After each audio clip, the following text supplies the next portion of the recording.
ലോകത്തിലെ ഏറ്റവും പ്രായമുള്ള സന്യാസിനിയായി ബ്രസീലുകാരിയായ ഇന കാനബറോ ലൂക്കാസ്. 115 വയസ്സുകാരിയായ ഇന തൻ്റെ ആയുസിൻ്റെ രഹസ്യം പ്രാർത്ഥനയാണെന്ന് വെളിപ്പെടുത്തിയിരിക്കുകയാണ്. ബ്രസീലിലെ തെരേസ്യൻ സിസ്റ്റേഴ്സിൻ്റെ പ്രൊവിൻഷ്യൽ ഹൗസിനോട് ചേർന്ന് Porto Alegre Santo Enrique de Osso ഹോമിലാണ് സിസ്റ്റർ ഇന കാനബറോ ലൂക്കാസ് താമസിക്കുന്നത്.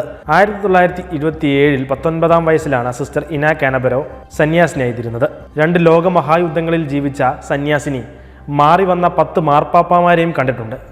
പ്രത്യാശയുള്ള തീർത്ഥാടകരും സമാധാനത്തിന്റെ സൃഷ്ടാക്കളുമാകാൻ ഓർമ്മിപ്പിച്ച് ഫ്രാൻസിസ് പാപ്പ 2024 ദൈവവിളിക്കായുള്ള പ്രാർത്ഥനാ ദിന സന്ദേശത്തിലാണ് പാപ്പ ഇക്കാര്യം പറഞ്ഞത്. ഇന്നിന്റെ വെല്ലുവിളികളെ നേരിട്ടുകൊണ്ട് സുവിശേഷത്തിന്റെ പ്രത്യാശയിലേക്ക് ശരീരവും മനസ്സും ചേർത്തുവെച്ച് പ്രത്യാശയുള്ള മനുഷ്യരായി മാറുക എന്നതാണ് ഓരോ വിളിയുടെയും ഉദ്ദേശം. ദൈവവിളി പുറമേ നിന്ന് അടിച്ചേൽപ്പിക്കുന്ന കടമയല്ലെന്നും നമ്മുടെ ഉള്ളിലുള്ള ക്രിസ്തുവിനെ മറ്റുള്ളവരിലേക്ക് എത്തിക്കുന്ന സ്വയമേവയുള്ള പ്രക്രിയയാണെന്നും പാപ്പ ഓർമ്മിപ്പിച്ചു. കുടുംബത്തിന്റെ താൽപര്യങ്ങൾക്ക് മുൻഗണന നൽകുന്ന മാതാപിതാക്കന്മാരെ അനുസ്മരിച്ച പാപ്പ യേശുവിൽ ആകൃഷ്ടരാകാൻ യുവജനങ്ങളോട് ആഹ്വാനം ചെയ്തു. മറ്റ് ആരേക്കാളും ക്രിസ്തു നമ്മുടെ സ്വാതന്ത്ര്യത്തെ മാനിക്കുന്നുവെന്നും പാപ്പ കൂട്ടിച്ചേർത്തു. 2024 ഏപ്രിൽ 21 ദൈവവിളി പ്രാർത്ഥനാ ദിനമായി ആചരിക്കുന്നത്.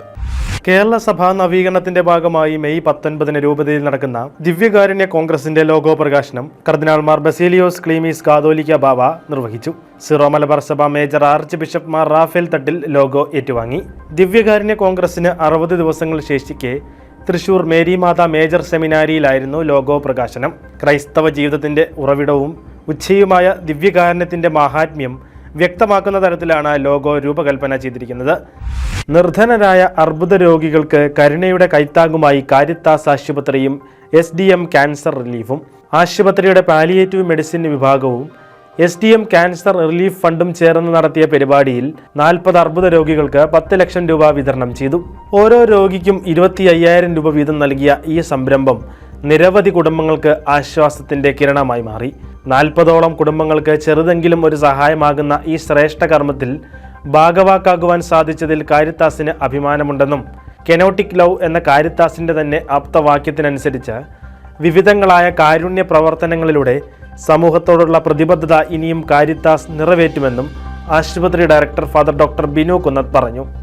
സ്വന്തമായി ഇടവക ദേവാലയവും കത്തീഡ്രലും ഉള്ളപ്പോഴും കാട്ടിൽ മുള കൊണ്ടുണ്ടാക്കിയ താത്കാലിക ഷെഡിൽ ഈസ്റ്റർ ആഘോഷിക്കാനൊരുങ്ങുകയാണ് ഒരു പറ്റം ക്രൈസ്തവർ.